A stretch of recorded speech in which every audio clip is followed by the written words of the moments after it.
देखिए, जनता अपना प्रतिनिधि चुनती है कहीं ना कहीं अपनी सिक्योरिटी के लिए, शहर के विकास के लिए, लेकिन कुलवंत बाजीगर जी को हमेशा विवादों में रहने का बने रहते हैं विवादों में। पहले तो आप लोगों को देखा ही है, चौक के ऊपर पत्रकार भाई वहाँ पर एक अभियान चला रहे थे पब्लिक के अंदर, उनके ऊपर हमला करवा दिया। उसके बाद मोदी जी ने कुछ आवाज़ उठाई तो मोदी जी के ऊपर हमला करवा दिया।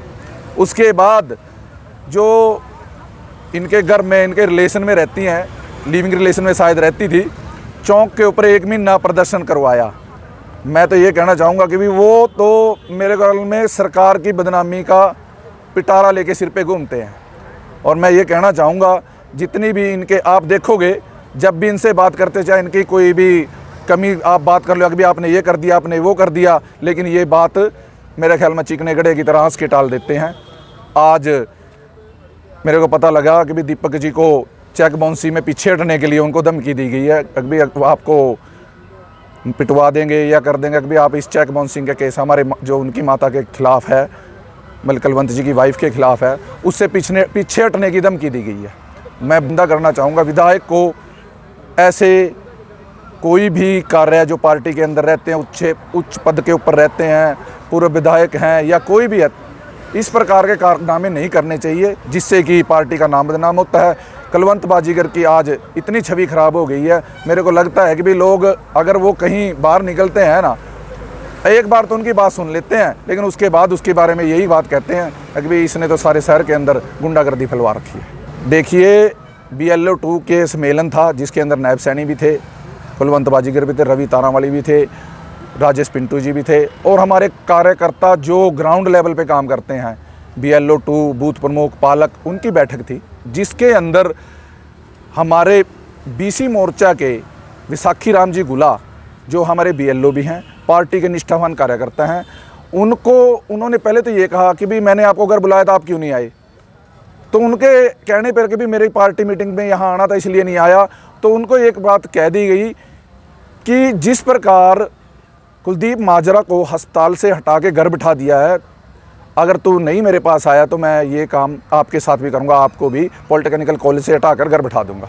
तो इस प्रकार मेरे को लगता है कि भाई ये तो ना अपनी सारी मर्यादा की जो भी बातें हैं उनको लांघ कर ऐसे उल्टे कामों में लगे हुए। भाजपा के पूर्व विधायक कुलवंत बाजीगर आए दिन विवादों में रहते हैं और किसी न किसी नए विवाद से उनका नाता रहता है। अब नया विवाद एक और उनका सामने आया है जिसमें उनके पुत्र द्वारा एक व्यक्ति को जान से मारने की धमकी दी गई है। इस समय हम चिका थाना में मौजूद हैं जहां पर युवक ने, कुलवंत बाजीगर हैं जो पूर्व विधायक हैं, उनके पुत्र के खिलाफ शिकायत दिया। क्या शिकायत है, क्या मामला है, बताएं। देखो जी, ऐसा है जी, जो कुलवंत बाजीगर का लड़का है गुरजीत, कुछ दिन पहले उसकी 18 तारीख को शाम तकरीबन 7 बजे मेरे पास एक व्हाट्सएप कॉल आई थी जिसके माध्यम से उसने मेरे को जान से मारने की धमकी दी थी। जान से मारने की धमकी से में दी गई है कि मैं एक प्रविंदर कौर है, गुरचरण सिंह की वाइफ, उन्होंने उनके खिलाफ बलात्कारी और धोखाधड़ी का मामला दर्ज करवाया हुआ है। तो उसमें मैं उनके साथ आता जाता रहता था, उसमें मेरी गवाही भी है, मैं गवाह के तौर पे हूँ। और उसने ये कहा कि मेरे को फ़ोन करके कि अगर आपने गवाही दी तो आपको जान से मार देंगे और इस कारण आप गवाही से अपनी इनकार कर दो। तो मैंने उसको जवाब देते हुए कहा कि मैं अपनी गवाही से इनकार नहीं करूँगा, इसलिए मैंने अपनी गुला थाने में अपनी शिकायत दी है। तो आपकी जो व्हाट्सएप कॉल हुई उस पर कितनी देर बात हुई है? उस पर तकरीबन 1.5 से 2 मिनट बात हुई है मेरी। तो क्या कहा कुलवंत बाजीगर के पुत्र ने, किस अवज में आपको जो धमकी दी गई है? उसने कहा, पहले मेरा नाम लिया था और उसने कहा कि आप एक मामले में गवाही तौर पे हो जो मेरे पिताजी के खिलाफ़ और मेरी माताजी के खिलाफ़ है, तो आप उसमें गवाही ना डालो तो अच्छा ही होगा आपके लिए, और आपसे मतलब अगर आपने गवाही डाली तो आप अपनी जान से हाथ धो बैठोगे। तो पुलिस का क्या कहना है, आपने शिकायत दी है? देखो, अभी मैं शिकायत दे के आया हूँ, तो अगली कार्रवाई कह रहे हैं कि जांच करेंगे। आपको लगता है कि पुलिस फेयर तरीके से कार्रवाई कर पाएगी? देखो, पहले भी ऐसे बहुत से मामले दर्ज हो चुके हैं, पर मुझे नहीं लगता कि ऐसे कार्रवाई हो पाएगी। अगर आपके साथ कोई अनहोनी घटना होती है तो किस तरह देखते हैं आप? अगर मेरे साथ कोई भी घटना होती है तो उसका जिम्मेवार सिर्फ कुलवंत और कुलवंत बाजीगर का परिवार होगा। हमारे साथ कुछ नेता हैं जो भारतीय किसान यूनियन के हैं, लगातार जो नेताओं के खिलाफ अपनी आवाज़ प्रमुख रखते हैं, उनसे जानते हैं क्या कहेंगे। एक बार फिर कुलवंत बाजीगर विवादों में आए दिन इस तरह के कांड किस तरह देखते हैं आप? देखिए, उसका तो क्रिमिनल पेशा है, वो जो भी उसके खिलाफ बोलता है उसकी टांगें तड़वा देता है, उसको जान से मारने की धमकी देता है। उसका तो पैसा बन चुका है। पहले नोदी चीका बोला उसके खिलाफ है, उसको चोट मरवाई। जो भी उसके खिलाफ बोला आज तक उसने कोई नहीं बख्शा किसी से भी। अब इसको कॉल आ रही है, मेरे को लगता नहीं कि शायद ये 2 दिन भी पकड़े। इसके साथ कुछ ना कुछ होने वाला है। इस कारण आज हमने डिस्कस करके कि आप भी दरखास्त दे दो, अगर कल को कोई भी बात होती है तो उसका जिम्मेवार कुलवंत बाजीगर उसका परिवार होगा। देखिए, पहले भी कुलवंत बाजीगर के खिलाफ शिकायतें आती रहती हैं, कार्रवाई नहीं हुई। किस तरह देखते हैं, भाजपा सरकार कहती है कि उनके राज में कोई भी हो बख्शा नहीं जाएगा।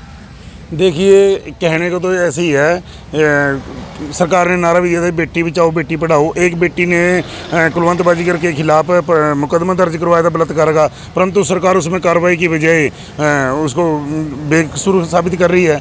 कैसे अनेक मामले हैं, नशा तस्करी के लगा लो आप, कितने मामले कुलवंत बाजीगर के खिलाफ दर्ज थे, एक में भी कार्रवाई नहीं हुई। मुझे नहीं लगता था इसमें कार्रवाई की, परंतु हम अपनी कोशिश तो करेंगे कि कुछ हो, कल को हमारे साथ कोई घटना तो ना हो। इस कारण हमने दरखास्त दी है, परंतु इसका पैसा ये मानने वाला नहीं है। इसे देखिए, बड़ा सवाल उठा रहे हैं कि सरकार द्वारा जो बड़े बड़े दावे और वादे किए जाते हैं कहीं ना कहीं धरातल पर इम्प्लीमेंट नहीं हो रहे।